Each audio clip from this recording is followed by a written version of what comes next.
Meus amados, meus queridos irmãos, a paz do Senhor Jesus Cristo, a paz que excede todo entendimento. Aqui é o pastor Chico Chagas, da Assembleia de Deus Pão da Vida, da cidade de Mossoró, no estado do Rio Grande do Norte. Quero falar na mensagem de hoje sobre a presença de Deus nas nossas vidas.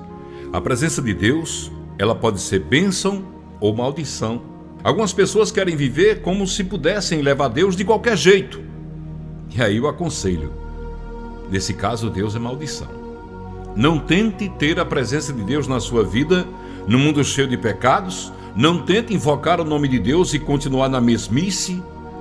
Peco, me arrependo, peco, me arrependo, peco, porque você está atraindo maldição para a sua vida. A presença de Deus na sua vida vai trazer o quê? O entendimento, o Espírito Santo, que vai lhe dar discernimento do que é certo, do que é errado e lhe mostrar o caminho a ser seguido.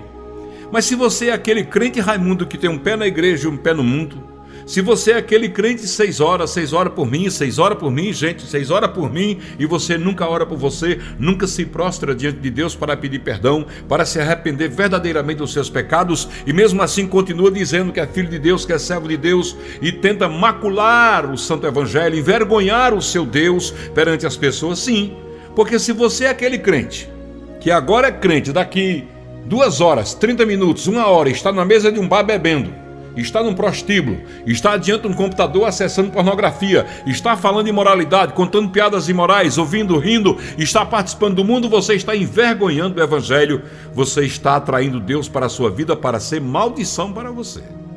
Eu vou provar biblicamente, hein? Vou provar biblicamente. Primeiro eu quero falar da presença de Deus na sua vida. Se você recebeu Deus na sua vida para que você seja uma nova criatura, para que você seja lavado, remido pelo sangue de Jesus, você será muito bem abençoado, mas muito abençoado mesmo. Disso não tenha dúvida nenhuma. Eu quero pegar aqui só para ilustrar essa pregação de hoje, essa mensagem de Deus para o seu coração, o livro de 1 Crônicas, capítulo 13, versículos de 1 ao 14. São 14 versículos, é bem rapidinho. É sobre a arca que é depositada na casa de Obed-Edom. A palavra diz assim a partir do primeiro versículo de 1 Crônica 13. Olha. Ora, Davi consultou os chefes dos militares das centenas, a saber, todos os oficiais, e disse Davi a toda a congregação de Israel: se bem vos parece, e se isto vem do Senhor nosso Deus, enviemos mensageiros por toda a parte aos nossos outros irmãos que estão em todas as terras de Israel, e com eles aos sacerdotes e levitas nas suas cidades e nos seus campos, para que se reúnam conosco e tornemos a trazer para nós a arca do nosso Deus, porque não a buscamos nos dias de Saul. E toda a congregação concordou em que assim se fizesse, porque isso pareceu reto aos olhos de todo o povo. Convocou, pois, Davi todo Israel, desde Siol, o ribeiro do Egito, até a entrada de Amate, para trazer de Quiriate-Jearim a arca de Deus. E Davi, com todo Israel, subiu a Baalá, isto é, a Quiriate-Jearim, que está em Judá, para fazer subir dali a arca de Deus, a qual se chama pelo nome do Senhor, que habita entre os querubins. Levaram a arca de Deus sobre um carro novo, tirando-a da casa de Abinadab. E Uzá e Aiô guiavam o carro. Eles eram filhos de Abinadab.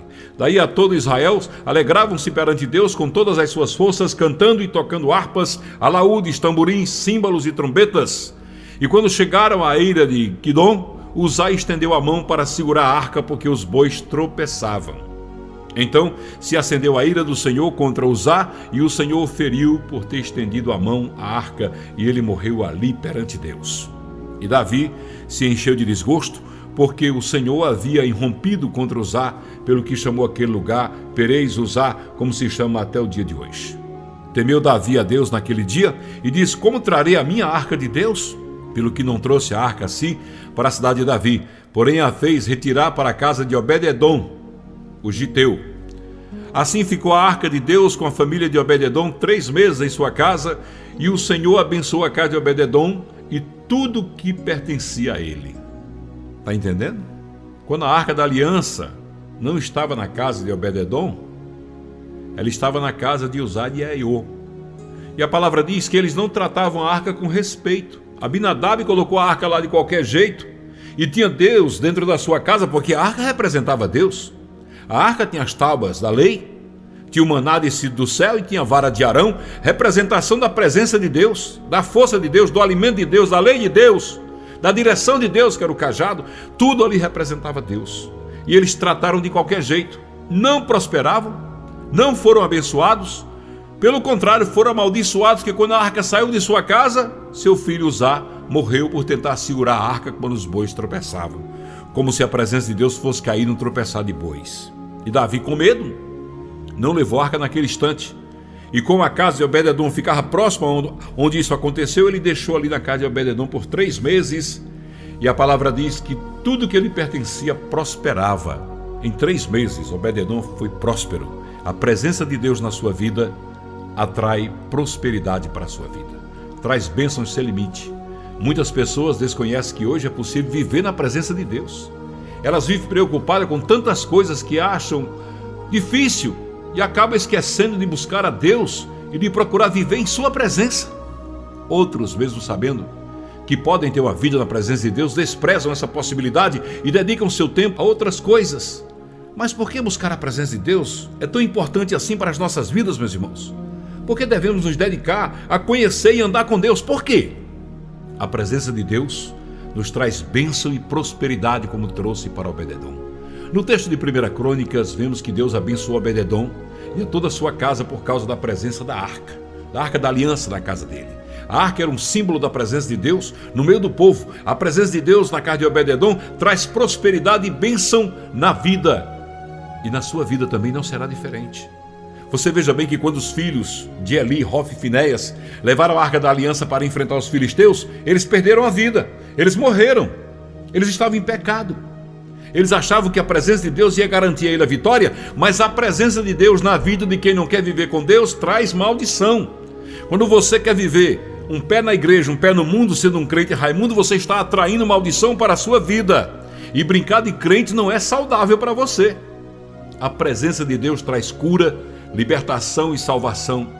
Veja o que está escrito em Marcos, capítulo 1, versículos de 29 a 34. Em seguida saiu da sinagoga e foi à casa de Simão e André, com Tiago e João. A sogra de Simão estava de cama com febre e logo lhe falaram a respeito dela. Então Jesus, chegando-se e tomando-a pela mão, a levantou e a febre a deixou. E ela os servia. Sendo já tarde, tendo-se posto o sol, traziam-lhe todos os enfermos, todos os endemoniados, e toda a cidade estava reunida à porta da casa da sogra de Pedro. E ele curou muitos doentes atacados de diversas moléstias e expulsou muitos demônios, mas não permitia que os demônios falassem o seu nome, porque o conheciam. De madrugada, ainda bem escuro, levantou-se, saiu e foi a um lugar deserto e ali orava. Jesus era a presença de Deus na casa de Pedro.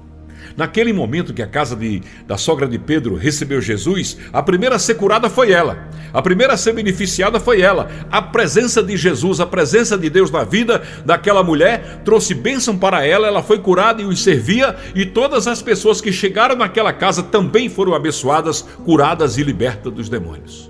O texto de Marcos mostra que traziam os enfermos, endemoniados, e Jesus, ele os curava e libertava. Isso era o que, meus irmãos? A presença de Deus fazia toda a diferença na vida daquelas pessoas. Cura, salvação, libertação havia na casa da sogra de Pedro quando Jesus estava lá. A presença de Deus transforma a nossa vida. 2 Coríntios capítulo 3, versículo 18. Mas todos nós, com rostos descobertos, refletindo como um espelho a glória do Senhor, somos transformados de glória em glória na mesma imagem, como pelo Espírito do Senhor. Quando você está com a presença de Deus na sua vida, algo reflete a presença dele no seu semblante, na sua vida. Você passa a ser uma pessoa diferente. Todos vão chegar em você e vão sentir a presença do Espírito Santo e serem abençoados até pela sua voz. Muitas pessoas tiveram sua vida mudada para melhor por terem um encontro com Deus, por terem a presença de Deus, um encontro com Jesus Cristo. Você quer isso em sua vida? Você quer que sua vida seja mudada para melhor? Você quer viver uma vida de bonança aqui na terra? Você quer ter a presença de Deus? Então busque. Mas primeiro escute. Para buscar a presença de Deus é preciso você abrir mão dos prazeres mundanos, dos desejos carnais. Abrir mão desse mundo, porque a palavra de Deus diz que aquele que é amigo do mundo é inimigo de Deus. Você gostaria de mudar a sua vida para melhor? Você precisa estar na presença de Deus. Muitos encontram a Deus, mas não querem deixar o que os separa. Não, eu quero Deus, mas não quer deixar aquilo que separa você de Deus. Isaías diz que as nossas concupiscências fazem separação entre nós e Deus, os nossos pecados. E por causa disso ele não pode nos ver. As pessoas não querem abandonar o pecado que os separam de Deus. Você gostaria de deixar tudo que te impede de viver junto a Deus agora? Você quer viver na presença de Deus? Então santifique a tua vida, coloque a tua vida no altar e peça a Deus que realmente purifique a sua vida para que você possa ter a presença de Deus na sua vida e ser muito abençoado. E olha, é lindo, é maravilhoso, é indescritível, é inexplicável viver na presença de Deus, é inexplicável viver o sobrenatural de Deus, é inexplicável sentir a presença do Espírito Santo dentro de você, é inexplicável passar pelas angústias, entrar nas fornalhas e enfrentar os mares vermelhos da vida com a presença de Deus. É inexplicável estar num deserto e ver a mesa armada na sua presença, Deus suprindo suas necessidades, Deus acalmando você no meio da tempestade. Quando Jesus está em seu barco, os ventos se acalmam, o mar se acalma, tudo se acalma, porque ele tem poder para conter a fúria de Satanás na sua vida. Quando se está na presença de Deus, há prosperidade. Foi isso que aconteceu na casa de Obed-edom, mas não foi isso que aconteceu na casa de Abinadab. Os dois tiveram a presença de Deus. Abinadab não valorizou, perdeu seu filho Guzá, não prosperou, muito pelo contrário, foi amaldiçoado. Mas Obed-edom foi abençoado, prosperou tanto que chamou a atenção do rei Davi. Receba Deus na sua vida, meu irmão. Santifique a sua vida. Não se perca no meio dos prazeres carnais, daquilo que lhe oferece o mundo. Satanás levou Jesus lá, Mateus, capítulo 4, a partir do versículo 4, leia lá, levou Jesus e ofereceu tudo a ele. E Jesus recusou tudo.